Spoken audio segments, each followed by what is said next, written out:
Bismillahirrahmanirrahim. Assalamualaikum warahmatullahi wabarakatuh. Innal hamdalillah nahmaduhu wa nasta'inuhu wa nastahdihi wa nastaghfiruh wa na'udzu billahi min shururi anfusina wa min sayyiati a'malina. Man yahdihillahu fala mudilla lahu wa man yudlil fala hadiya lahu. أشهد أن لا إله إلا الله وحده لا شريك له وأشهد أن سيدنا محمدا عبده ورسوله.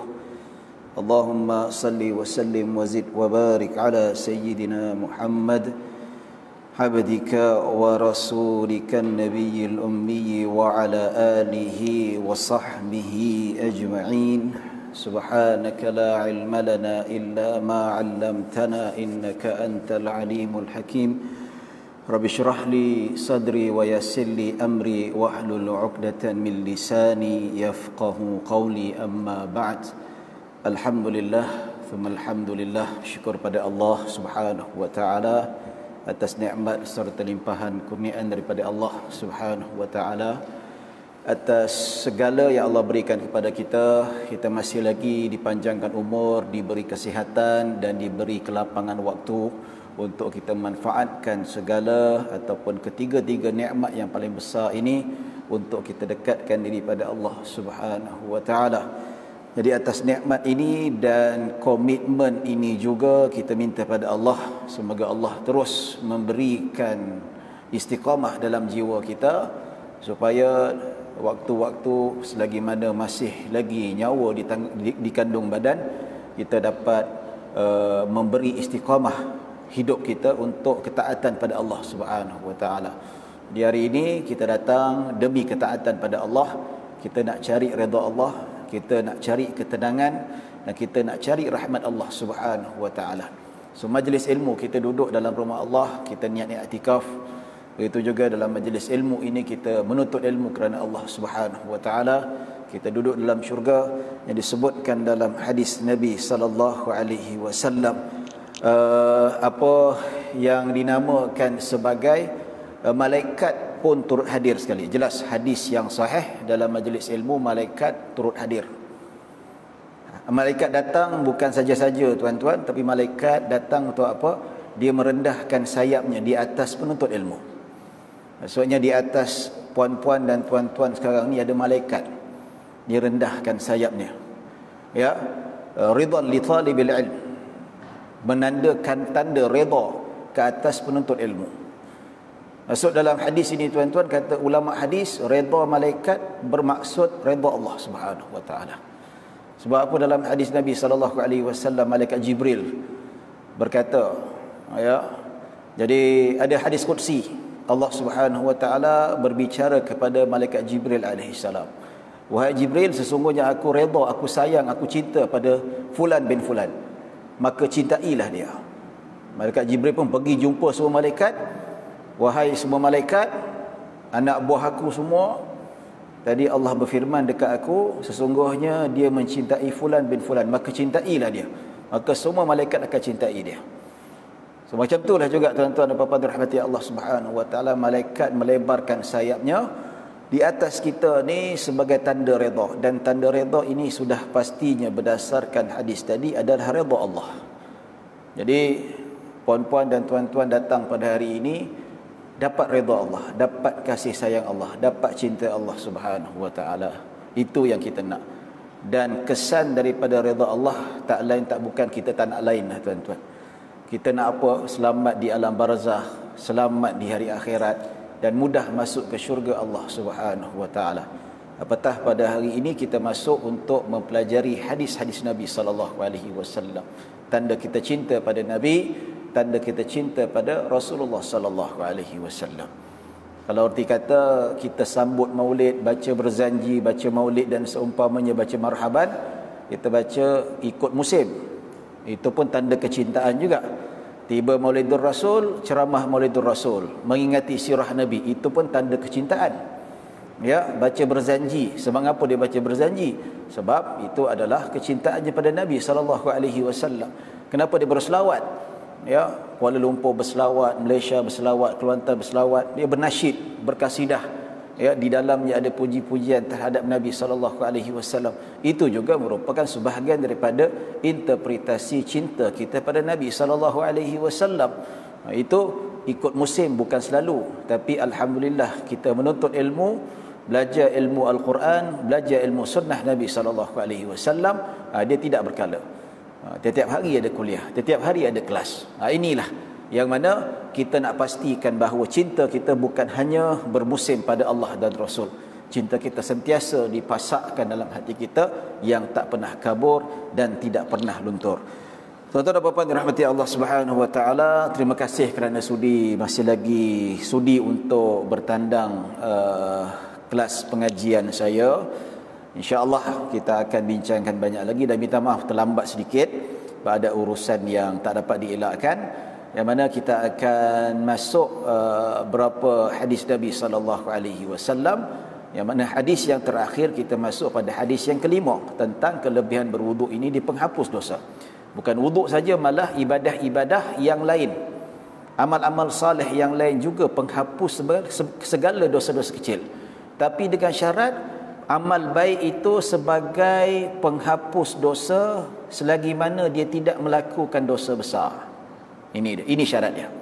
Ya, wuduk, salat, berzikir, bersedekah, apa-apa sahajalah yang disebutkan oleh Nabi SAW, ada 70 lebih amal saleh. Ini semua dia penghapus dosa-dosa kecil, dengan syarat orang itu tidak melakukan dosa besar. Kalau dia melakukan dosa besar, dia kena taubat nasuha dululah, barulah Allah terima amalan-amalan sunatnya itu sebagai penghapus dosa-dosa kecil.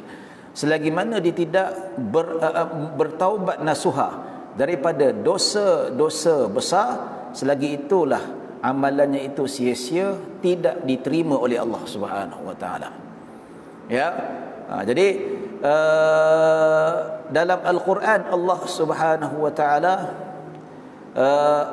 dia berbunyi, firman Allah Subhanahu wa taala, Allah firman kata, wahai para nabi, makanlah benda-benda yang halal dan beramal soleh. Nampak? Ya.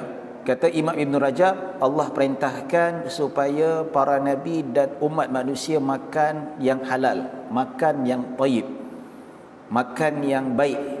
Jangan makan benda haram, jangan makan rasuah, jangan makan benda curi, dan jangan makan benda yang tak sembelih, jangan makan benda yang diharamkan oleh Allah Subhanahu wa taala, macam khinzir, macam bangkai dan seumpamanya. Ya, dan beramal soleh. Kata Imam Ibn Rajab, apa kaitan Allah perintahkan kita supaya makan yang halal dan amal soleh? Kata Imam Ibn Rajab, antara punca amalan kita diterima oleh Allah Subhanahu wa taala adalah sumber rezeki kita. Sumber rezeki kita soleh, barulah amalan itu soleh. Sebab itu Allah kata, makanlah halalan tayyiban wa'malu salihan. Makan halal, makan yang baik, barulah beramal soleh. Maksudnya, selagi mana makan benda haram tu 4 dosa besar lah. Kan, benda dosa besar, benda yang tak diizinkan, apatah lagi ambil hak orang, apatah lagi rasuah, apatah lagi korupsi dan seumpamanya, dosa besar.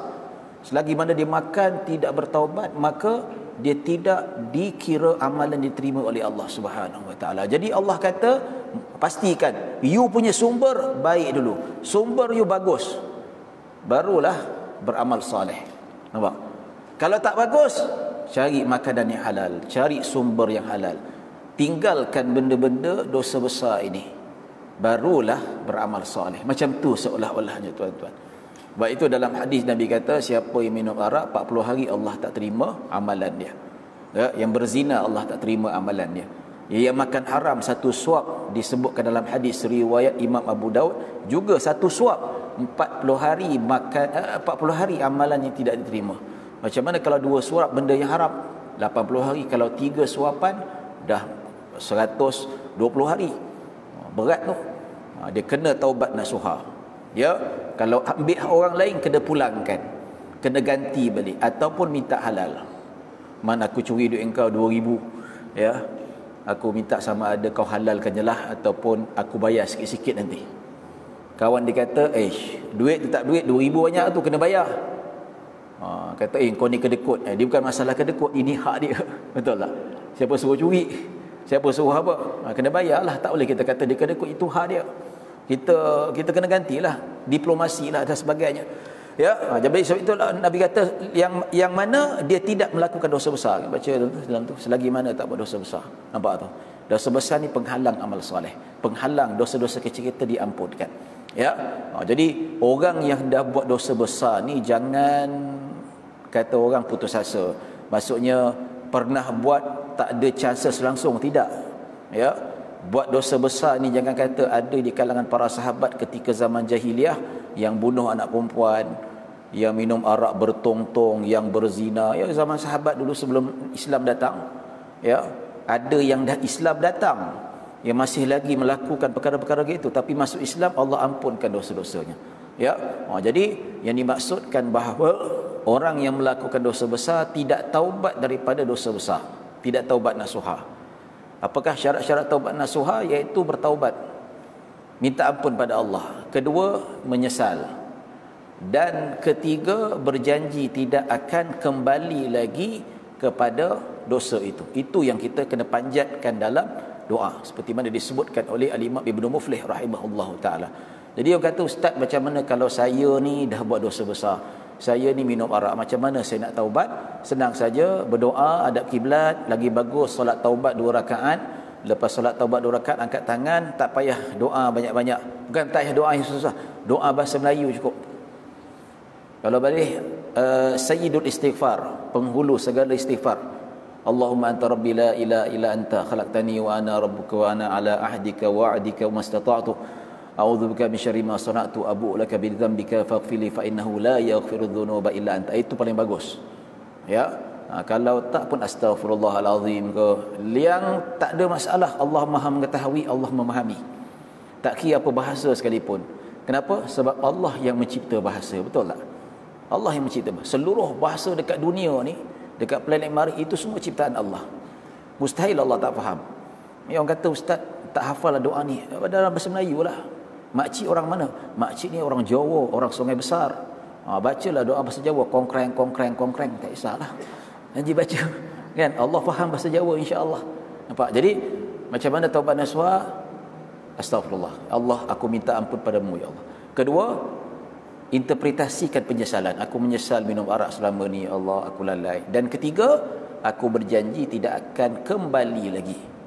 Kalau ini cukup 3, lepas tu Allah ampunkan. Lepas tu dia punya ibadah dia diterima dan sebagainya, ya. Jadi kalau dia buat juga, buat lagi lah, minta ampun pada Allah Subhanahu wa taala. Walaupun 1000 sekali macam mana sekalipun, tetap Allah Subhanahu wa taala akan ampunkan.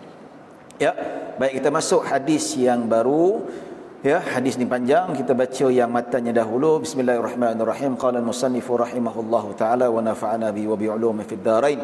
Wa an Uthman annahu radhiyallahu anhu أنه توضأ فأفرغ على يديه 3 ثم تمضمض واستنثر ثم غسل وجهه 3 ثم غسل يده اليمنى إلى المرفق 3 ثم غسل يده اليسرى إلى المرفق 3 ثم مسح برأسه ثم غسل رجله اليمنى 3 ثم اليسرى 3 ثم قال رأيت رسول الله صلى الله عليه وسلم توضأ نحو وضوء هذا ثم قال من توضأ وضوء هذا ثم يصلي ركعتين لا يحدث نفسه فيهما بشيء إلا غفر له ما تقدم من ذنبه muttafaqun alaih.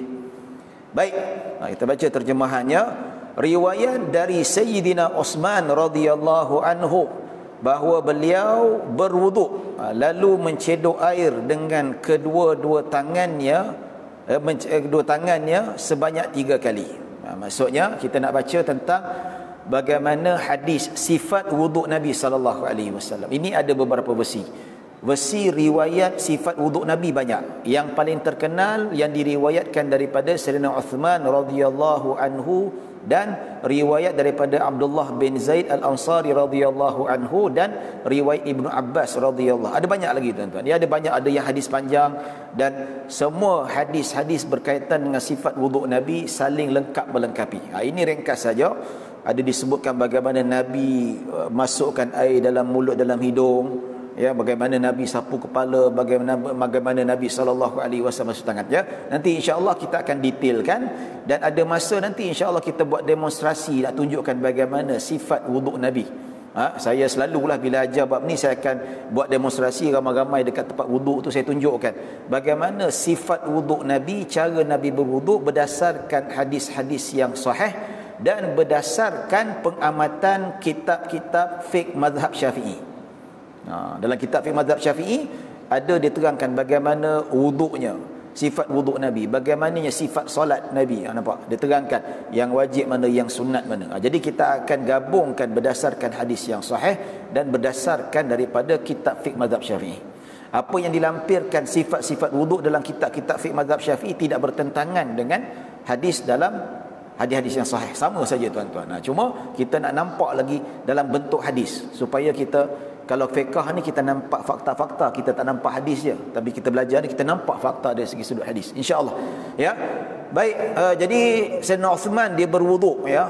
Ada beberapa orang tabi'in jumpa dia, "Wahai Uthman, kamu ni sahabat Nabi, antara sahabat Nabi yang dicintai. Engkau ini adalah Dhunnurain, iaitu menantu Rasulullah sallallahu alaihi wasallam, memperistrikan dua puteri Rasulullah sallallahu alaihi wasallam.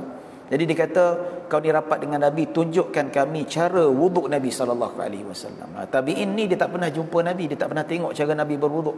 Tapi tabi'in ni berguru dengan para sahabat Nabi sallallahu alaihi wasallam. Jadi dalam riwayat ini, maka dia minta air, lalu dia mencedok air dengan kedua tangannya sebanyak 3 kali. Cedok macam mana? Cedok iaitu untuk basuh tangan dia, 3 kali. Cedok tu maksudnya disunatkan sebelum kita berkumur-kumur dan masuk air ke dalam hidung, kita basuh tangan sebanyak 3 kali. Kemudian beliau berkumur-kumur dan memasukkan air ke dalam hidung, ya, sebelum basuh muka masukkan dalam mulut dan masukkan ke dalam hidung. Juga dalam riwayat lain sebanyak 3 kali. Setelah itu beliau membasuh muka sebanyak 3 kali, ya. Nanti insya-Allah ada riwayat-riwayat yang ada lebih detail lagi, kita akan lalu nanti. Jadi ada benda yang kita nak cerita nanti. Bawah tu ada hadis Nabi SAW. Kemudian membasuh tangan kanannya hingga ke siku sebanyak 3 kali. Ya, disunatkan kalau kita nak berwuduk, kalau apa ni, daripada hujung jari sampai ke siku, kata Imam Nawawi rahimahullah taala. Baik, kemudian membasuh tangan kirinya sehingga ke siku sebanyak 3 kali. Baik. Kemudian beliau membasuh kaki kanannya 3 kali. Oh, dekat sini tertinggal. Saya ada tertinggal terjemahan.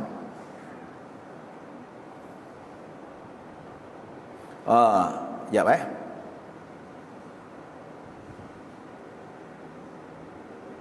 minta maaf sekejap, saya ambil masa sekejap. Tertinggal pula terjemahan.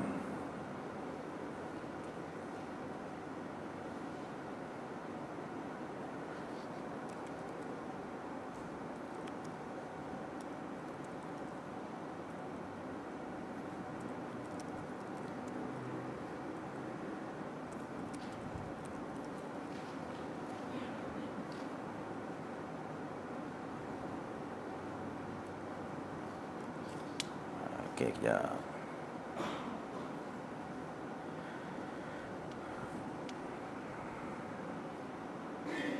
Baik, boleh ambil gambar sekali lagi. Ada tertinggal terjemahan, ya.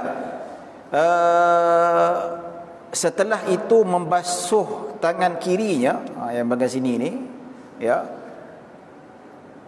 sehingga ke siku sebanyak 3 kali. Kemudian beliau menyapu kepalanya. Di sini dia tak sebut berapa kali, tapi dalam riwayat Imam Abu Daud dia sebut sapu 3 kali. Ya, jadi macam mana Nabi sapu kepala nanti insya-Allah kita akan tengok nanti dalam riwayat yang lain. Kemudian beliau membasuh kaki kanannya 3 kali, ya, dan diikuti kaki kirinya 3 kali. Setelah itu beliau berkata, aku melihat Rasulullah sallallahu alaihi wasallam berwuduk seperti wudukku ini. Lalu bersabda, ya, jadi dia dah berwuduk, dia tunjuk macam mana A sampai Z. kemudian dia kata pada anak murid dia di kalangan tabi'in, inilah aku wuduk yang kamu tengok ni, inilah aku tengok bagaimana Nabi SAW berwuduk. Kemudian dia mendengar Nabi SAW bersabda selepas itu, sesiapa yang berwuduk seperti wudukku, kemudian mengerjakan salat 2 rakaat yang mana tidak berbicara tentang dirinya di dalam salat, melainkan diampunkan dosanya yang lalu. Ni dia. Ini kita nak highlightkan yang mana kita dah nampak dia terangkan tentang sifat wuduk Nabi SAW, dan dia tengok tentang fadilat berwuduk dan fadilat solat sunat selepas wuduk. Jadi pengajaran daripada hadis Nabi SAW, kita digalakkan berwuduk exactly ikut cara Nabi SAW. Ya, yang mana kalau kita berwuduk ni tuan-tuan, bukan tak sempurna, bukan tak sah, tapi ada benda yang perlu diperbetulkan. Ya, kalau boleh kita berwuduk ikut wuduk Nabi SAW. Seperti mana Sayyidina Uthman, dia berwuduk bukan ikut suka hati dia. Orang kita kalau berwuduk macam mana? Sapu kepala macam mana? Macam ni kan? Betul tak? Sikit je. Ada yang sayang jambul, dia sapu kat mana? Dia sapu kat belakang. Yang sayang jambul ni memang tegak. Dia pakai minyak pomade yang memang keras tu. Kalau ribut taufan pun tak bergerak dia punya apa ni. Tapi sayang jambul dia sapu sini. Sah tak? Sah. Tapi adakah itu sifat wuduk Nabi? Tidak. Nabi sapu semua sekali, tuan-tuan. Nampak? Ya. Jadi kena hidupkan sunat-sunat wuduk yang seperti mana disebutkan dalam kitab-kitab fiqh. Pasal apa? Ia adalah sifat wuduk Nabi. Ya. Yang seperti mana para sahabat memang tak ketinggalan, mereka sedaya upaya apa-apa saja bab ibadat mereka nak tiru cara Nabi SAW. Kalau wuduk tu tak sekadar sapu sini, sapu ikut exactly lah cara Nabi. Dan kedua daripada hadis ini menunjukkan bahawa fadilat kita wuduk seperti Nabi, kemudian kita solat sunat 2 rakaat, maka fadilatnya mendapat pengampunan daripada Allah dosa-dosanya yang lalu, iaitu dosa-dosa kecil. Dan ketiga, berdasarkan hadis ini menceritakan bahawa adanya solat sunat wuduk. Nampaknya ada solat sunat wuduk namanya. Biasa kita kata solat sunat muzaffir, solat sunat ihram, solat sunat hajat, solat sunat witir, solat sunat tahajud, solat ba'diyah, qabliyah, apa lagi, solat sunat istikharah. Itu yang kita tahu. Tapi ada lagi disebutkan, dan termasuklah dalam kitab-kitab fiqh mazhab Syafi'i disebut disunatkan selepas berwuduk solat 2 rakaat. Nampak tu. Jadi inilah yang patut kita buat. Berwuduk dekat rumah, solat 2 rakaat. Berwuduk dekat sini, solat 2 rakaat. Jadi ada persoalan tanya, ustaz, saya berwuduk dekat masjid. Ya, masuk dalam masjid nak solat tahiyatul masjid ke nak solat sunat wuduk? Apa persoalan? Bagaimana penyelesaian jalan fiqh ni, tuan-tuan? Ya, insya-Allah kita jawab selepas ni. Ya. Tapi dengan syarat nak dapat fadilat solat sunat wuduk yang diampunkan dosanya, pahalanya besar, mesti wuduk cara Nabi SAW. Hidupkan sunat-sunatnya dan tinggalkan makruh-makruh dalam solat. Ya, bila orang kata apakah sunat, apakah sifat wuduk Nabi, iaitu wuduk yang sempurna. Apakah wuduk yang sempurna? Rukun dan syaratnya sempurna. Maksudnya nak memastikan bahawa wuduk tu sah. Dan seterusnya menghidupkan sunat-sunat wuduk. Nampak? Dan keempat, meninggalkan makruh-makruh wuduk. Maka itulah wuduk yang sempurna, wuduk sifat Nabi SAW. Balik ni kan Ustaz Syed Abdul Qadir mengajar kitab fiqh tu, buka bab wuduk, apakah sunat-sunat wuduk, hidupkan. Apakah makruh-makruh wuduk, amati dan hayati, amalkan untuk mendapat wuduk yang sempurna. So dapat wuduk yang sempurna, wuduk sifat Nabi, selepas itu kita salat 2 rakaat, yang mana 2 rakaat itu tidak berbicara tentang diri kita, iaitu ketika salat khusyuk. Ya, bukan tengah sembahyang kita ingat lepas solat duha ni nak pergi melawati mall, nak tengok beg tangan offer lepas ni, macam tu. Jadi dia tak jadi, tuan-tuan. Ya, ataupun nak pergi makan burger dekat melawati mall tu, ada satu kedai tu lagi best daripada McDonald burger dia, tuan-tuan. Cuba try. Saya pun sukalah, tapi saya tak pergi seorang-seorang. Saya biasa bawa anak dan isteri saya. Ya. Jadi tengah sembahyang Allahu akbar, lapar pula lah, burger melawati mall ni sedap betul lah. Dia tak jadi juga. Dia kena khusyuk. Ya, apakah khusyuk? Khusyuk itu cara yang paling senang kita nak faham, fokuslah. Fokus dalam solat. Macam mana nak fokus dalam solat? Ingat Allah Subhanahu wa taala. Macam mana kita nak ingat dalam solat? Kata Imam Ibnul Qudamah Al-Hambali dalam kitab Khusyuk fi Salah, satu kitab dikarang. Imam Ibnu Qudamah ke Imam Ibnu Rajab, salah seorang, saya lupa dah tuan-tuan, dia kata macam mana kita nak khusyuk? Kita ingat Allah. Macam mana kita nak ingat Allah? Senang saja, kita menghayati setiap bacaan-bacaan di dalam solat itu. Sebab tu kalau ada buku terjemahan doa-doa tu kan, hafal makna doa iftitah, kita cuba faham. Tak hafal pun tak apa, faham. Kita tahu doa iftitah ni maksud dia apa. Tapi kita faham maksud doa iftitah tu, dia boleh membantu khusyuk. Kan?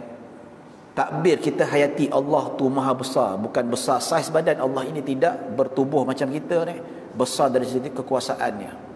Allah ni besar penyiksaannya, Allah besar dia punya kekuasaannya, Allah besar dia punya pemerintahannya. Kita Allahu akbar, kita rasa ya Allah besarnya Allah. Kita berdiri depan agung pun kata ya Allah, tahan nafas, takut salah cakap dan rasa segah, rasa haibah bila depan raja. Apatah lagi Allahu akbar, kita rasa haibah depan Allah. Macam mana kita nak rasa haibah, nak rasa segah depan Allah? Kita bayangkan kalau kita dalam kubur nanti macam mana. Sempit seorang-seorang, ya, takut tak? Takut. Bila kita takutkan siksaan Allah, takut kena pukul malaikat, insya-Allah kita akan menimbulkan rasa takut pada Allah Subhanahu wa taala. Antara caranya lain, tengah semayang tu kata ulama, solat seolah-olah macam kita ni solat kali yang terakhir. Ni yang terakhir. Lepas semayang ni meninggal dunia. Inilah chances kita nak solat yang terbaik. Jadi kalau boleh sekarang ni, kalau tak ada buku, boleh cari kat internet makna-makna zikir di dalam solat. Sebahagian jabatan agama Islam ada keluar, tak silap negeri mana, boleh hafal. Maksud sami Allahu liman hamida rabbana walakal hamd. Maksud subhana rabbiyal azimi wa bihamdih, subhana rabbiyal a'la wa bihamdih. Maksud doa di antara dua sujud, rabbighfirli warhamni wajburni warfa'ni warzuqni wahdini wa'afini wa'fu anni. Kita hayati satu-satu tu. InsyaAllah dia boleh membantu kita menghayati maksud tahiyat awal, at-tahiyyatul mubarakatus salawatut tayyibatu lillah, assalamu alayka ayyuhanna. Itu dia boleh membantu. Ya, kalau solat yang bacaan kuat, imam baca Fatihah, kita dengar sambil menghayati makna-makna surah Al-Fatihah itu. Bismillahirrahmanirrahim, dengan nama Allah yang Maha Pengasih lagi Maha Penyayang. Alhamdulillahirabbil alamin, segala puji bagi Allah. Kita hayati. Ya, tapi Ustaz, bila imam baca surah-surah yang kita tak pernah dengar, sayaqulu sufaha'u minan nasi ma wallahum an qiblatihim allati kanu 'alaiha. Itu kita tak faham Ustaz. Tapi kalau Ustaz tu baca surah-surah lazim, insya-Allah saya fahamlah, sebab saya hafal makna surah-surah lazim ni. So macam mana? Jadi kita boleh buat-buat faham. Bila imam tu baca Al-Quran tu, kita boleh datangkan keinsafan, ingatkan dosa kita, ingatkan siksaan kita, ingatkan macam mana kalau kita mati boleh kejawab persoalan malaikat, bagaimana kita kat padang mahsyar nanti matahari kat kepala. Kita boleh ingatkan dosa-dosa kita, ingatkan dosa kita banyak tapi Allah bagi nikmat yang banyak. Kita timbulkan penyesalan. Yang penting ketika solat, fokus pada Allah Subhanahu wa taala, bukan burger kat melawati mall, bukan beg tangan offer yang ada diskaun tu, tidak. Nasi lemak ke mana-mana ke tak ada ke, nasi baik apa, cendol durian tak buka.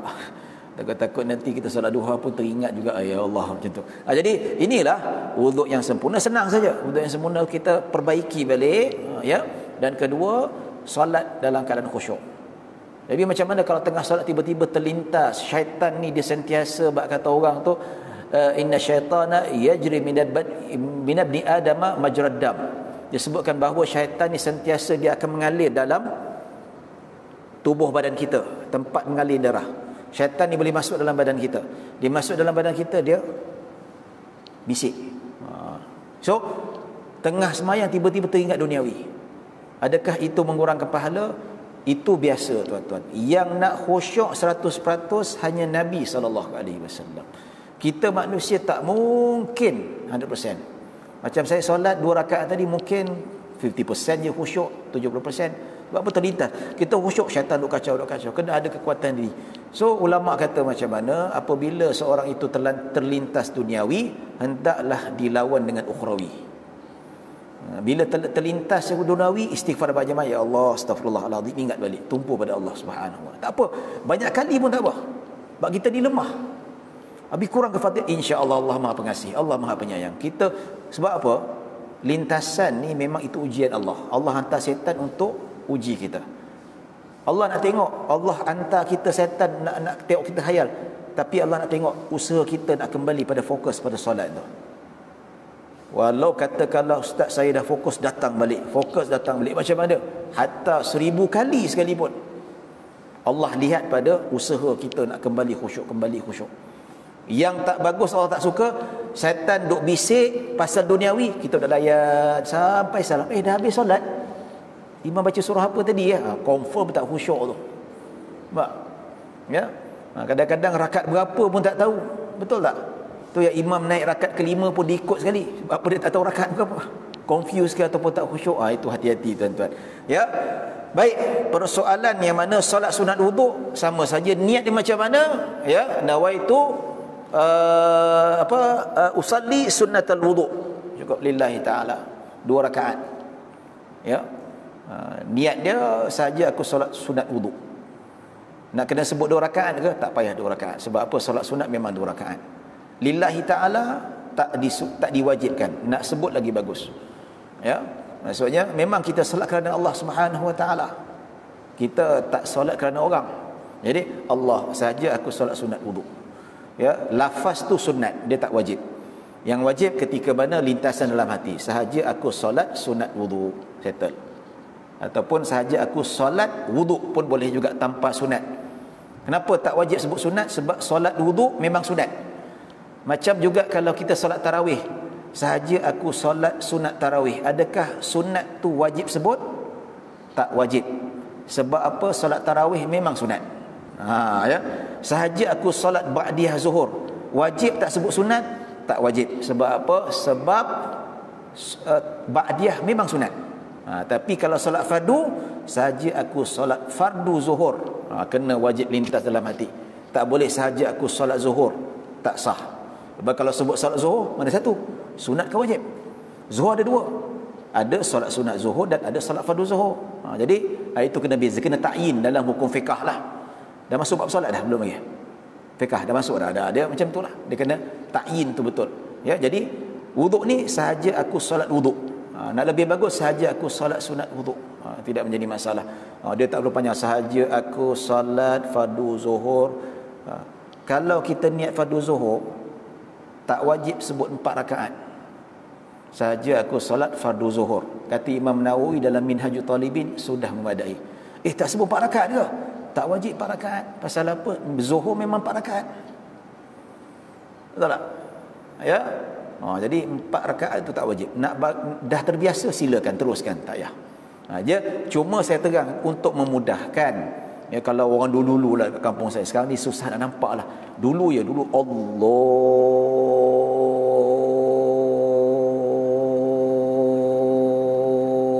sampai semput orang tu. Ya, nak masuk panjang sangat tu. Nampak tak? Ya. Dululah, sekarang susah. Tapi adalah seorang dua kita nampak kan. Tapi kalau zaman ni tuan-tuan, ya, Allah. Dia ulang-ulang. Apa Ustaz Azhar Idrus kata takbir Ultraman. Pernah dengar tak? Allah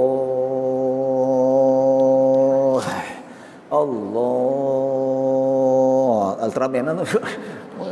Saya ingat ceramah dia tu, kelakar betul dia. Betul lah. Dia sebab apa? Salah faham tentang niat. Niat dalam mazhab Syafi'i sangat mudah. Tak percaya tanya Ustaz Sagadi. Sama juga. Ya, sangat mudah. Kita yang susah-susah hanya yang nak kena panjang, kena tulah, kena ni lah, kena lintas, kena buat karangan 100 patah perkataan ketika niat upaya tu. Ya.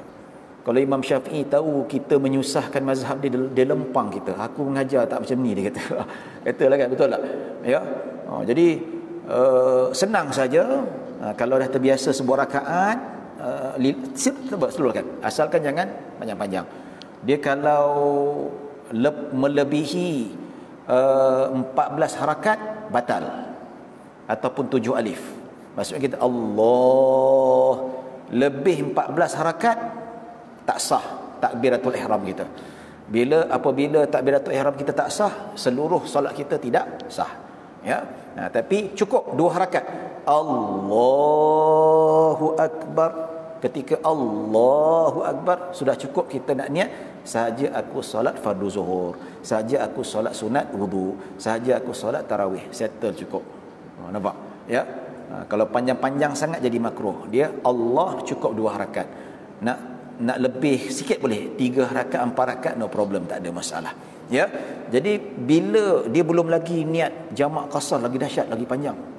Ya, sahaja aku solat fardu asar 2 rakaat dihimpunkan kepada zuhur, ini jadi panjang tu. Ya, tak masuk lagi sahaja aku solat jamak qasar, solat zuhur 2 rakaat dihimpunkan kepadanya solat zuhur di Masjid Ridwan, imamnya begini, itu jadi Allahu akbar panjang. Ya. Senang je, sahaja aku solat zuhur kepada asar secara jamak dan qasar. Sahaja aku solat zuhur dan asar secara jamak qasar, secara qasar jamak takdim, settle cukup je. Sahaja aku solat zuhur dan asar secara jamak qasar, settle. Kalau kita solat pada waktu zuhur memang dah automatik jamak takdim. Kalau kita solat pada waktu asar dah jadi jamak takhir, tak payah lagi jam'an takhiran, tak payah. Sahaja aku solat fardu zuhur dan asar secara jamak dan qasar, settle. Kalau qasar memang 2 rakaat, tak payah sebut 2 rakaat lagi dah. Kalau jamak, nak kena buat jamak takdim, tak payah. Sebab apa? Sebab kita solat pada waktu zuhur dan memang takdim dah. Nak kena sebut takhir kalau tengok situasi. Kalau kita solat pada waktu asar ataupun waktu isyak, automatik jamak tu jadi jamak takhir. Nampak? Senang. Ya, jadi tak payah nak panjang-panjang, senang saja. Sebab apa ada orang tu nak jamak Allah, penat semput dia macam tu. Panjang sangat jadinya nak masuk, ya.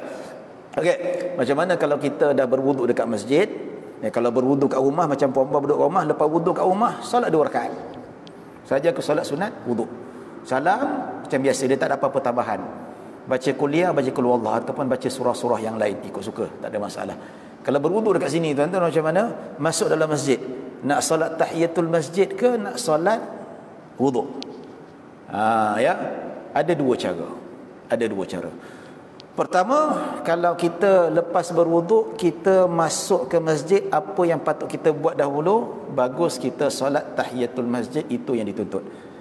Idza dakhala ahadukumul masjida fala yajlis hatta yarka'u rak'ataini. Hadis riwayat Imam Bukhari. Nabi kata, apabila setiap seorang di antara kamu masuk ke dalam masjid, jangan duduk kecuali salat 2 rakaat. Maksudnya sunat yang sangat dituntut masuk ke dalam masjid, salat tahiyatul masjid. Tak boleh kita terus duduk, hukumnya makruh.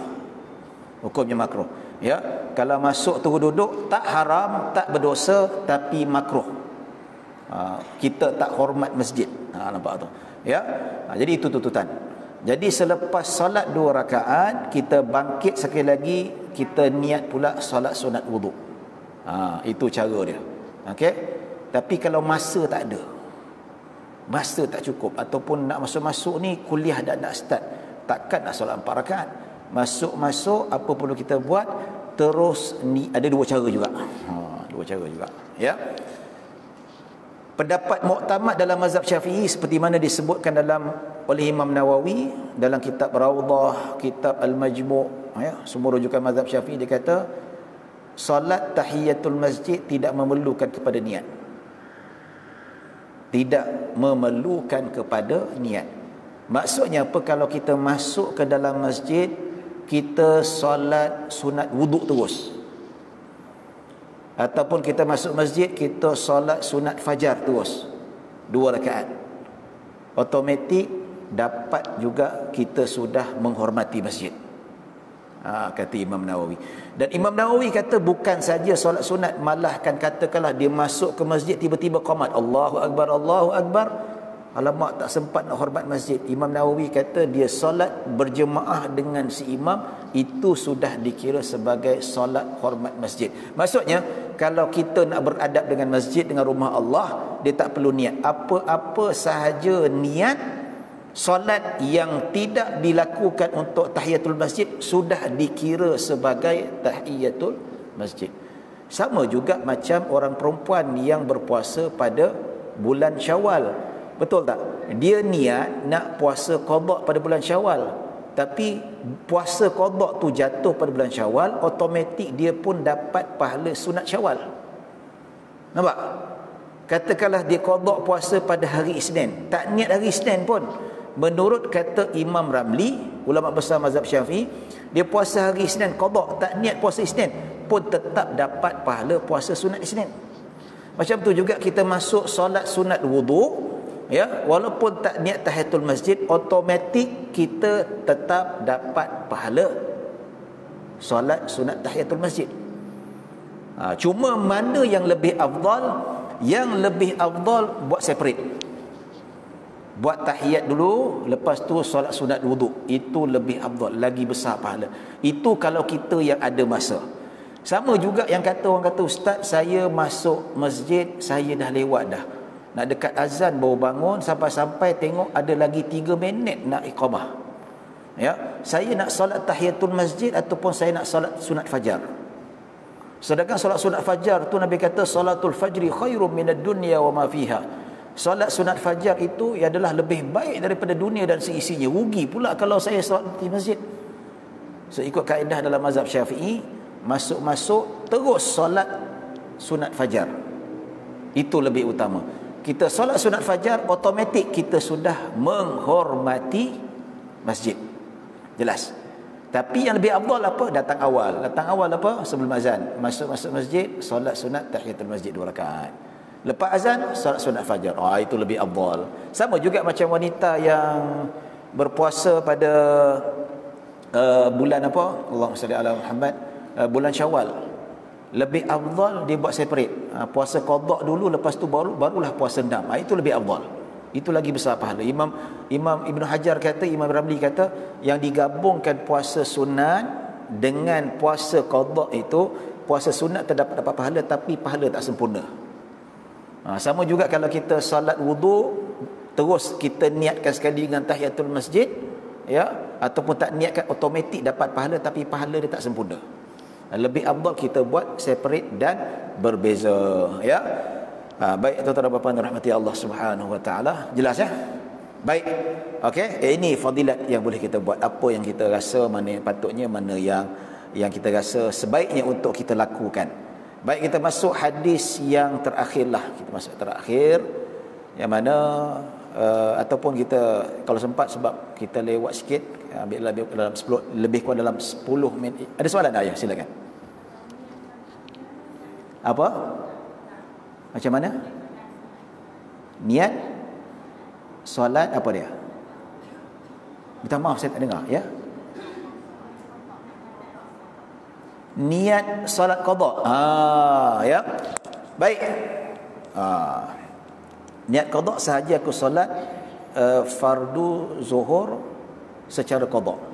Sahaja aku solat qada fardu zuhur. Nampak? Sahaja aku solat qada fardu zuhur. Itu niat yang paling sempurna. Kalau asar sahaja aku solat qada fardu asar. Ya. Jadi kalau dalam mazhab Syafi'i, qada pun tak wajib. Contoh, kalau puan hajah, dia dah sembahyang zuhur dah tadi. Lepas solat zuhur, dia niat solat zuhur sekali lagi. Boleh tak? Boleh. Dia jadi apa? Kalau kita ada tinggal zuhur yang lalu, automatik dia jadi qada. Nampak? Dalam mazhab Syafi'i, automatik dia menjadi qada. Faham? Jadi kalau dia tak ada qada, macam mana? Yang zuhur tadi jadi sunat mutlak, ataupun jadi solat sunat ba'diyah. Kan ba'diyah 4 rakaat, dua-dua kan. Tapi kalau nak buat straight 4 rakaat, boleh dalam mazhab Syafi'i. Pun ada hadis Nabi pernah buat ba'diyah 4 rakaat straight. Tapi Imam Syafi'i kata afdal dua-dua. So niat dia macam mana? Sahaja aku solat qada zuhur ataupun qada fardu zuhur, sudah menjadi. Tapi kalau kita memang dah solat asar, lepas solat asar kita bangkit lagi, sahaja aku solat fardu asar. Asar tadi dah buat, tapi asar yang kedua jadi apa? Jadi qada. Itu dalam kaedah mazhab al-Imam Asy-Syafi'i. Boleh ke solat qada lepas asar? Boleh dalam mazhab Syafi'i. Waktu-waktu yang haram boleh dilaksanakan solat qada. Hatta solat sunat sekalipun. Ya, kita solat sunat pun boleh kita qada. Katakanlah malam tadi duk penat sangat. Kita dah biasa solat tahajud, malam tadi penat sangat, azan tersedar, ya Allah terlupa nak witir 3 rakaat. Ya, boleh tak qada pada waktu duha? Boleh. Ya, sahaja aku solat qada sunat witir 3 rakaat, 5 rakaat ataupun 2-1 ataupun 5 straight ataupun 2-2-1 boleh juga. Nampak? Ya, jadi simple. Ataupun kalau kita kata waktu duha ni sahaja aku solat sunat witir, berarti waktu duha, maksudnya kita qada malam tadi punya witir. Nampak? Ya. Sebab apa? Dalam hadis Nabi pernah qada ba'diyah zuhur, selepas solat asar. Selepas solat asar Nabi pun solat sunat. Maka Ummu Salamah isteri Nabi ketika itu tanya, wahai Rasulullah, bukankah engkau melarang solat selepas asar? Nabi kata, ini solat sunat, aku tak sempat laksanakan selepas zuhur sebab sibuk tetamu datang. Lepas solat zuhur saja tetamu datang, kabilah daripada datang nak masuk Islam, jumpa Nabi minta hadis, sibuk sampai Nabi tak sempat solat ba'diyah. So Nabi qada selepas solat asar. Ulama kata solat qada tak kiralah apa-apa, solat qada fardu ke sunat ke, harus dilakukan pada waktu-waktu yang haram. Ya, itu nantilah apakah jenis-jenis solat yang boleh dilakukan pada waktu-waktu yang haram. Itu nanti, itu bab fiqh, nantilah ada masa kita bincang ataupun Ustaz Said Kadir yang terangkan nanti. Ya. Baik, nanti kita buka soalan yang terakhir kalau adalah. Kalau nak tanya lepas ni apa-apa soalan boleh tanya. Ya, tak semesti tajuk yang berkaitan ini. Hadis yang ketujuh, an Uqbah bin Amir qala qala Rasulullah sallallahu alaihi wasallam, ma min muslimin yatawaddau fa yuhsinu wudu'ahu thumma yaqulu fa yusalli rak'ataini muqbilun alaihima biqalbihi wa wajhihi illa wajabat lahul jannah, rawahu Muslim. Sayyidina Uthman radhiyallahu anhu berkata bahawa Rasulullah sallallahu alaihi wasallam bersabda, tiada seorang muslim pun tiba waktu salat fardu lalu dia memperelokkan wuduknya, khusyuknya dan rukuknya, melainkan ia sebagai kafarah untuk dosa yang lalu. Oh, ini minta saya salah terjemahan ni, minta maaf. Allahu Akbar, kelang kabut kita nak buat apa tu, kelang kabut. Baik, terjemahan ni salah. Ni terjemahan yang lalu lama ni, saya padam terjemahan ni. Terjemahan salah, saya terjemahkanlah. Ya, Nabi SAW sebut, ma min muslimin yatawaddau, tidak ada pun seorang muslim yang berwuduk lalu dia memperelokkan wuduknya, kemudian dia bangun lalu mengerjakan salat 2 rakaat dalam keadaan khusyuk hatinya dan jiwanya, melainkan wajib ke atasnya syurga. Macam lebih kurang makna yang sebelum ni, tuan-tuan. Makna yang sebelum ni maksud juga yang solat 2 rakaat dalam keadaan khusyuk, yang ni dihapuskan dosa yang lalu. Ini salah satu lagi fadilat solat sunat wudu. Dia makna lebih kurang macam ni ya, sama ya, tapi beza kat ujung dia. Yang ni siapa berwuduk seperti wudukku, maksudnya tidak ada sesiapa yang berwuduk dengan wuduk yang sempurna. Wuduk sempurna apa? Wuduk cara Nabi. Wuduk cara Nabi apa? Kita buat sunat, selain daripada syarat sah dan rukunnya, kita hidupkan sunat-sunat wuduk dan meninggalkan makruh-makruh wuduk. Itu wuduk yang sempurna. Ya, tidak ada seorang muslim yang berwuduk lalu memperelokkan wuduknya, kemudian dia bangun dan mengerjakan solat 2 rakaat dengan jiwa dan raganya, iaitu khusyuk, illa wajabat lahul jannah, melainkan Allah mewajibkan ke atas dirinya syurga. Subhanallah. Subhanallah. Nampak? Ya. Orang yang solat sunat wudu, insya-Allah dia mudah masuk syurga. Tapi dengan syarat dia buat yang fardu, meninggalkan dosa-dosa besar. Itu syaratnya. Senang saja. Jangan pula nanti ada orang, oh, kalau macam tu solat sunat wudu dah boleh masuk syurga dah. Kalau macam tu aku berwuduk solat sunat je lah, solat fardu 5 waktu tak payah buat. Macam tu. Kalau ada macam tu, yang cakap macam tu, pertama apa kita buat? Kita lempang dia. Ini salah faham ni. Maksudnya buat yang wajib, tinggalkan yang haram, terutama dosa-dosa besar. Maka ini sebagai pembantu untuk memudahkan cara. Kadang-kadang kita nak masuk syurga lambat, nak melintas tiang sirat lambat. Maka ada amalan-amalan macam ni, dia membantu untuk kita masuk ke syurga Allah Subhanahu wa taala. Dan solat-solat sunat macam ni lah dia akan menampal kekurangan yang ada pada solat-solat fardu kita. Ya. Ada dalam hadis Allah perintahkan para malaikat cek amalan solat fulan bin fulan. Maka malaikat kata solatnya ada banyak kekurangan. Tapi dengan rahmat Allah kata cek ada tak solat-solat sunat. Malaikat cek balik ada solat-solat sunat. Maka dalam hadis kata fakamulat biha al-fariḍah. Maka solat-solat fardu 5 waktu yang ada kecacatan itu ditampal dengan amalan-amalan sunat. Nampak ini penting ya amalan sunat. Jadi solat sunat wudu ada 2 fadilat. Diampunkan dosa-dosa yang lalu, dan kedua mudah masuk ke syurga. Wajib ke atas ni masuk syurga. Jadi tuan-tuan tiap-tiap hari kalau berwudu, lepas berwudu solat sunat. Kalau berwudu kat rumah, lepas wudu kat rumah solat sunat. Allahu akbar. Kemudian pergi masjid. Nampak? Tempat kerja berwuduk, salat sunat 2 rakaat. Ini insya-Allah fadilat masuk ke syurga Allah Subhanahu wa taala. Tak apa, nanti saya terjemahkan, saya akan bawa, nanti boleh ambil gambar lagi nanti insya-Allah. Ya. Kita baca hadis yang ada 5 minit lagi. Hadis yang terakhir, An Umar bin Khattab radhiyallahu anhu qala qala Rasulullah sallallahu alaihi wasallam ma minkum min ahadin yatawaddau fayubligu aw yusbighul wudu'a thumma yaqulu asyhadu an la ilaha illallah wa asyhadu anna Muhammadan abduhu wa rasuluhu. Fi riwayah asyhadu an la ilaha illallah wahdahu la syarika lah wa anna Muhammadan abduhu wa rasuluhu illa futihat lahu abwabul jannati tsamaniyah yadkhulu min ayyiha syaa. Rawahu Muslim. Wa zada Tirmidzi Allahumma ij'alni minat tawwabin waj'alni minal mutatahhirin. Subhanallah. Ya. Sayyidina Umar radhiyallahu anhu meriwayatkan Rasulullah sallallahu alaihi wasallam bersabda, tiada setiap seorang daripada kamu berwudu lalu menyempurnakan ia, iaitu menyempurnakan wudu itu sendiri. Kemudian berkata, habis saja wudu, lepas wudu dia baca doa, asyhadu an la ilaha illallah wahdahu la syarikalah wa asyhadu anna Muhammadan abduhu wa rasuluh. Nampak? Berwuduk lepas tu baca doa ni, melainkan akan dibuka untuknya pintu-pintu syurga. Dalam riwayat dibuka ke-88 pintu syurga. Dalam riwayat kata sebut ada 8 pintu syurga dibuka ke-88 untuk orang yang lepas wuduk baca doa ni. Dan Nabi kata masuklah mana-mana pintu yang dia nak. Kecil je amalan tapi fadilatnya subhanallah besar. Ni kita lepas wuduk terus main handset.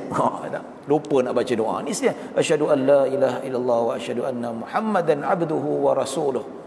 Nampak? Maka ke akhirat nanti kalau kita istiqamah buat ni tuan-tuan, ke-88 pintu syurga akan dibuka. Hatta Jannatul Firdaus. Allah kata masuklah, sebab dekat dunia lepas wuduk kau selalu baca doa ni, okey pergi masuklah mana-mana pintu. Ya. Pintu kata ya Allah kat mana ada musangking, ya, malaikat kata okey musangking syurga pintu nombor 7, kita masuk musangking, ya, musangking syurga lah kan, bukan musangking kat dunia nak lawan musangking dekat syurga, apa barang jauh lebih sedap, betul tak? Ya, adik nampak, ya. Jadi nanti ada yang pak haji ni yang suka lepak kedai mamak, ya Allah mana pintu syurga mana yang teh tarik paling sedap, yang lagi sedap teh tarik mamak, ni pintu 5, pergi masuk pintu 5, dia nampak bukan saja teh tarik, sungai teh tarik, dia menyelam tu, berkuat lentang sekali tu, subhanallah. Macam ni je, simple. Ini hadis riwayat Muslim. Imam Tirmizi menambah, ada riwayat lain, Allahumma ja'alni minat tawwabin wa ja'alni minal mutatahhirin, yang bermaksud ya Allah jadikanlah aku tergolong daripada orang-orang yang bertaubat dan jadikanlah aku dari golongan yang bersuci. Jadi kalau tak hafal semua, baca asyhadu an la ilaha illallah wa asyhadu anna Muhammadan abduhu wa rasuluh, cukup. Lebih afdal tambah lagi asyhadu an la ilaha illallah wa asyhadu anna Muhammadan abduhu wa rasuluh. Allahumma ja'alni minat tawwabin wa ja'alni minal mutatahhirin. masuk masjid, solat 2 rakaat umpamanya, settle. Istiqamah insya-Allah dekat akhirat nanti kita nampak hasilnya, ya. Baik tuan-tuan dan puan-puan dirahmati Allah Subhanahu wa taala. Cukup kita baca sampai hadis yang ke-8. Ada soalan ke nak tanya sebelum kita tutup majlis? Ya, silakan.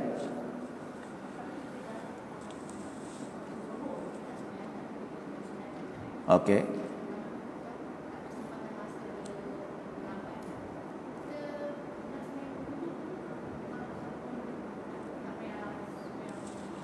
Okey, katakanlah dah terlambat sangat, ada lagi 3 minit nak azan. 3 minit biasa 2 rakaat lah. Ya, tak boleh, tak sempat. Boleh 2 rakaat tapi memang pecutnya lah. Ya. So ada pertentangan, nak solat tahiyatul masjid ke, nak solat wuduk ke, nak solat qabliyah. So kat sini tahiyatul masjid settle lah. Pasal apa? Kalau kita solat wuduk ataupun qabliyah, automatik kita sudah menghormati masjid. There is no issue. So nak salat wuduk ke, nak salat qabliyah? So kat sini qabliyah lebih utama. Pasal apa? Qabliyah solat sunat rawatib yang sangat-sangat dituntut, yang Nabi tak pernah tinggal. Nabi tidak pernah tinggal. Nampak? Jadi solat sunat wuduk bila nak buatnya? Lepas kita buat solat zuhur. Saya katakan tadi qada boleh kan? Kita silat solat saja aku qada solat sunat wuduk. Tak apa, sebab apa? Itu keuzuran kita tak sempat, ya, tak sempat. Ya, dalam hadis banyak Nabi mengqadakan solat, ada sahabat mengqadakan solat sunat witir banyak. So keutamaan rawatib dengan wuduk, rawatib paling utama. Rawatib, apakah rawatib? Rawatib 2 rakaat sebelum subuh, 2 rakaat sebelum zuhur, 2 rakaat selepas zuhur, 2 rakaat selepas Jumaat. Kalau 2 rakaat sebelum Jumaat bukan rawatib, dia sunat juga tapi bukan rawatib, bukan muakkad. Ya. Jadi 2 sebelum subuh, 2 sebelum zuhur, 2 selepas zuhur, 2 selepas Jumaat bagi lelaki, ya. 2 selepas maghrib dan 2 selepas isyak, 12 rakaat. Ini rawatib yang Nabi tak pernah tinggal. Ya, rawatib maksudnya apa? Sunat muakkad yang sangat-sangat dituntut. Kalau tertinggal pun Nabi qada balik. Nampak tu? Manakala yang tak rawatib tapi sunat, dia nak tinggal boleh, kadang-kadang Nabi buat, kadang-kadang Nabi tinggal, iaitu 2 rakaat tambahan sebelum zuhur jadi 4 rakaat. Kadang-kadang Nabi buat 4 rakaat sebelum zuhur dan tambahan 2 rakaat selepas zuhur, jadi 4-4. Tapi yang rawatib Nabi tak pernah tinggal, konsisten 2-2. Kadang-kadang Nabi buat 4-4 sebelum dan selepas zuhur. Ya, dan 2 rakaat sebelum asar ataupun 4 rakaat sebelum asar. Ya. Dan 2 rakaat sebelum maghrib dan 2 rakaat sebelum isyak. Itu bukan rawatib tapi tetap sunat. Ya, yang mana yang disebutkan tadi kadang-kadang Nabi buat, kadang-kadang Nabi tinggal. Tapi yang rawatib tadi itu yang 12 rakaat Nabi tak pernah tinggal. Ya. Dalam banyak-banyak rawatib, apakah solat sunat rawatib raja segala solat sunat rawatib? Iaitu solat sunat fajar. Itu yang paling Nabi jaga, yang paling Nabi tak pernah tinggal. Ya. Wallahu a'lam. Ada soalan? Ya, silakan. Ya. Hadis kelima. Okey, hadis kelima. Okey, hadis kelima. Ni. Sepanjang tahun. Sepanjang tahun. Sepanjang tahun ni, sepanjang tahun macam itulah rutin pusingannya. Buat dosa sembahyang, ampun dosa. Lepas tu buat dosa balik, sembahyang, ampun dosa. Nak cerita apa? Allah ni Maha Pengampun. Allah sentiasa menghapuskan dosa kita sepanjang tahun. Walaupun kita ni hari-hari buat dosa, 365 hari, 365 hari itulah Allah ampunkan dosa kita. Tahun depan pun sama juga. Itu dimaksudkan itu berlaku sepanjang tahun. Maksudnya hari ni buat dosa, sembahyang, buat dosa. Lepas wuduk, solat. Lepas tu buat dosa lagi, wuduk, solat. Wuduk dah. Selagi itulah, selagi mana kita buat amal soleh, selagi itulah Allah akan ampunkan seumur hidup kita, tuan-tuan. Nak ceritakan bahawa pengampunan Allah tidak terbatas.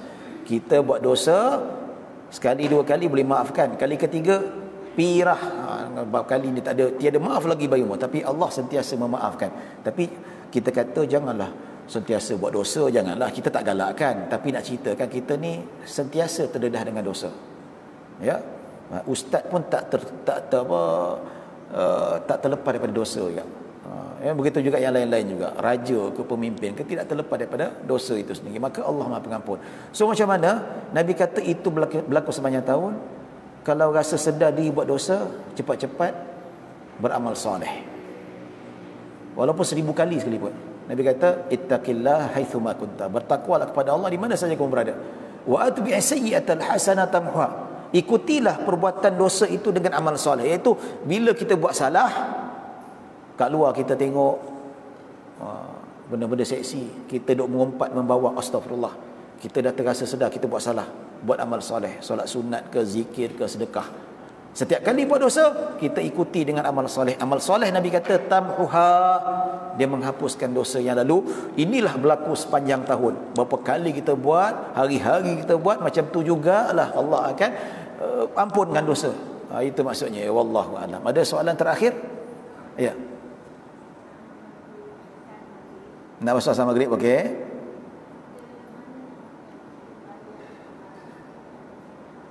Yang mana solat sunat lebih afdal? Sebelum maghrib, sebelum azan asar, sebelum azan maghrib, selepas azan maghrib. Selepas azan maghrib, ya, kita solat sunat kalau ada masa lah. Kalau ada masa, masuk kita solat solat sunat tahiyat. Kalau boleh buat 6 rakaat lah. 2 tahiyatul masjid, 2 solat sunat wuduk. Kalau kat rumah, lepas saja wuduk, solat sunat wuduk.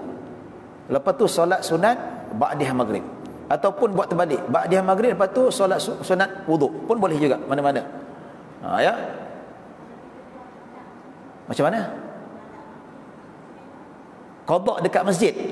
Dia qada ni kalau kita tak berkesempatan, tapi kalau sengaja qada dia tak boleh. Contoh kita berwuduk kat rumah, kan? Kita sepatutnya ada masa untuk solat wuduk dekat rumah. Tapi kita tak nak lah, tak apalah, nantilah kita borak-borak kat WhatsApp lah. Hari ni masak apa? Minta lah sikit, jangan kedekut. Kan? Jadi azan, pergi maghrib. Sedangkan kita boleh solat sunat wuduk dekat rumah, tapi kita sengaja nak qada dekat masjid, tak boleh. Sebab apa? Asalnya kita berkesempatan. Kecuali bangun Allah mak tak sempat, bangun tidur lambat, dah azan, mandi, wuduk alamak tak sempat, nanti tertinggal jemaah. Pergi sampai sana lagi 3 minit salat qabliyah maghrib, lepas tu barulah kita boleh qada solat sunat wuduk. Sebab apa? Kita memang tak sempat tadi. Tapi kalau bersempat tapi sengaja memang nak qada kat masjid wuduk, dia tak ada.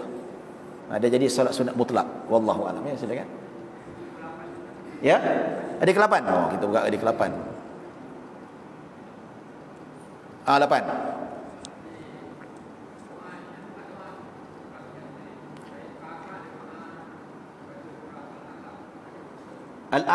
Al-alaq. Wallahu alam. Saya tak temu sumber lagi, wallahu alam. Setakat ni saya tak sumber, mungkin ada, yalah, pembacaan saya pun terhad, tak sumber baca ke. Setakat ni tak ada. Yang inilah yang amalan daripada yang dianjurkan oleh Nabi sallallahu alaihi wasallam. Ya. Wallahu a'lam. Tapi kalau nak baca tak salahnya, nak baca surah Al-Alaq ke, nak baca qul huwallahu lepas wuduk ke, nak baca Fatihah lepas wuduk saja, Al-Fatihah boleh saja. Tak ada masalah. Ya, beribadat Al-Quran bila-bila boleh baca. Ya. Tapi sebelum baca Fatihah, baca ni dulu, asyhadu an la ilaha illallah, asyhadu anna Muhammadar Rasulullah, asyhadu anna Muhammadar abduhu wa rasuluh. Al-Fatihah boleh. Nak baca 3 qul ke, tak ada masalah, no problem at all. Okey? Wallahu a'lam. Baik, tak ada soalan lagi, setakat itu saja dapat saya sampaikan. Mudah-mudahan kita mendapat rahmat. InsyaAllah kita bertemu pada minggu keempat dalam beberapa bulan nanti, insyaAllah hari Isnin. Kita akan sambung lagi beberapa hadis daripada kitab Mishkah Al-Masabih.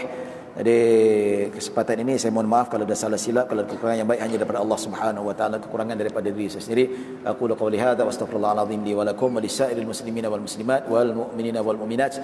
Allahumma ja'al jam'ana hadha jam'an marhuma wa tafarruqana min ba'di tafarruqan ma'suma. Allahumma la tada' fi maqamina hadha ma illa ghafarta wa la hamman illa farajta wa la daynan illa qadaita wa la maridan illa syafaita wa la hajatan min hawaijid dunya wal akhirati illa qadaitaha ya rabbal alamin. Sallallahu ala sayyidina Muhammadin wa ala alihi washabihi wasallam. Alhamdulillah rabbil alamin. Ya tuan-tuan, jadi ada kita seperti biasa, anak-anak tahfiz kita, anak-anak kita akan mohon untuk menderma insya-Allah RM1 pun jadilah, bapa-bapa pun yang mampu kan, untuk kita support pendidikan anak-anak kita, mereka ni ahli Al-Quran insya-Allah. Kita derma tu selagi mana mereka mengamalkan Al-Quran mereka, pahala-pahala kita akan berjalan insya-Allah. Baik, setakat itu saja. Mohon maaf. Assalamualaikum warahmatullahi wabarakatuh.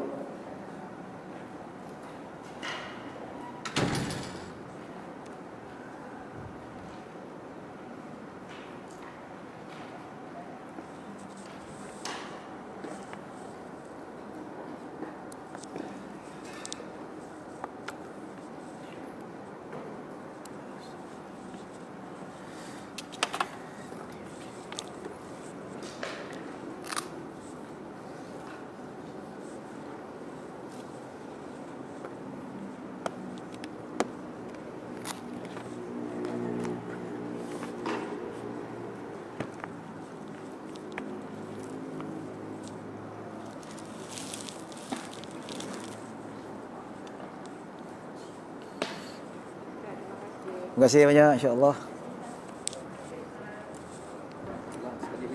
Ya. Yang 12 rawatib yang Nabi tak Okey. Okey, 2 rakaat sebelum subuh. 2 rakaat sebelum zuhur. 2 rakaat selepas, lepas tu 2 rakaat selepas isyak, 2 rakaat selepas zuhur. Selepas Jumaat. Lepas Jumaat. Yang sebelum Jumaat tu 2 rakaat bukan rawatib. Okey, jadi 2 rakaat selepas maghrib dan 2 rakaat selepas isyak. Inilah 4 6 8 10 12 cukup. Ya.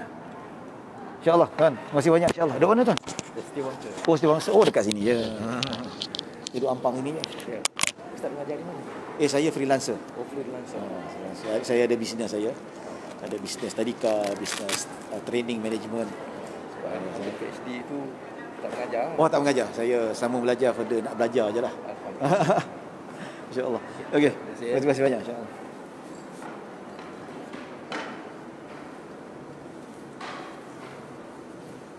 Assalamualaikum. Ya, ya. Aha. Ada orang dia duduk macam tu biasa. Aha. Kepala telinga, lepas telinga dia belakang leher. Oh, itu ada pendapat, tapi pendapat dalam mazhab Syafi'i itu pendapat lemah. Tak disunatkan. Imam Nawawi ada memang sebahagian ulama kata sapu tengkuk, tapi hadis tu hadis palsu. Hadis yang sangat lemah yang tak boleh diamalkan. Jadi Imam Nawawi kata tak sunat. Dia bahkan dia jatuh kepada benda yang makruh lah kalau kita buat. Ada sebahagian, tapi pendapat tu pendapat yang tak kuat dalam mazhab. Jadi pendek kata, kalau kita kata ada ulama yang kata buat macam tu, tapi itu pendapat terpencil dalam mazhab Syafi'i. Tapi kalau ikut pendapat muktamad, itu tidak disunatkan. Okey? Sebab komen tengok yang biasa buat belakang tu Hanafi lah. Tapi sebab saya tahu Hanafi dia ahli ra'i kan. Dia kalau Hanafi mungkin dia ada hujah sendiri ke, wallahu alam. Tapi kalau mazhab Syafi'i tak disunatkan lah. Jadi kita elakkan. Kita elakkanlah. Imam Nawawi kata tidak. Bahkan Imam Nawawi kata itu bid'ah. Imam Nawawi kata. Sebab apa? Hadis itu palsu. Hadis bukan dhaif, tapi hadis yang tak boleh kita beramalkan langsung. Ya, insya-Allah. Okay.